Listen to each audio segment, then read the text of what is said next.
go home. That's it. Christianity has been misused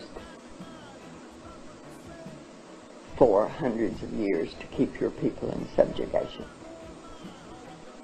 And I'm speaking now a reality that the history books do not record, but history does. Christianity was used because if I said, okay, you don't believe the way I believe, and Christianity is the best way to believe, so I'm going to take you, and it's going to be for your own good, honey. It's going to be for your own good. I'm going to take you, and I'm going to tear away everything about you, and just keep your hands and your feet, because they can help me. I'm getting off. But I'm going to do this for your own good, because I'm going to give you a God. Now, what does that God look like? Uh-oh. The reality of it is when he came here, he didn't look like me. So what am I going to do about that? I'm going to make him look like me. So for hundreds of years, we've been telling you, and now you have to keep in mind that we took away any other god that you might have through force, through fear, through pain, through any means necessary. So now I'm going to give you a God, but I'm going to do that in a way that it's going to further me. So I'm going to give you a God that looks like me, so that when you bow down to that God, you're bowing down to me.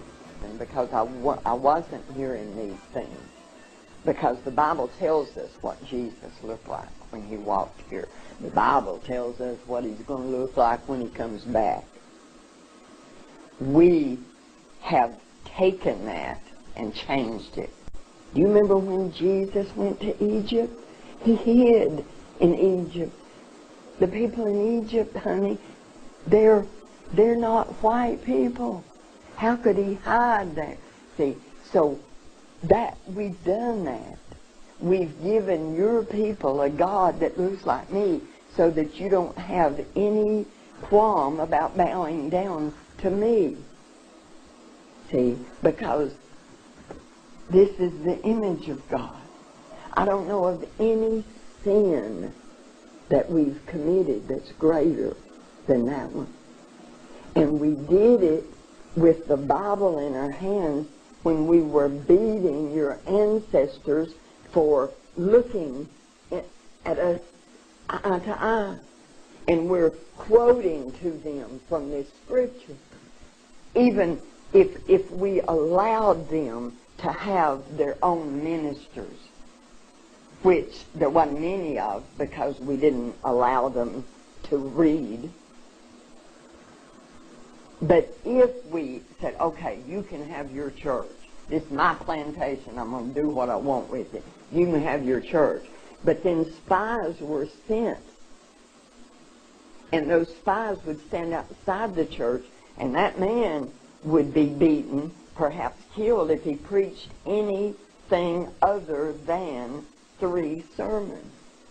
And those 3 sermons were turn the other cheek, obey your master, and it's going to get better one of these days. God's going to take care of all of it. You're going to be in a happy, happy land. So put up with what you're putting up with now. And we made your people preach that to your people. And it's still being done. It's still being done. Those are the sermons that your people hear. Those sermons are what causes your people to comfort me when I do something that's wrong.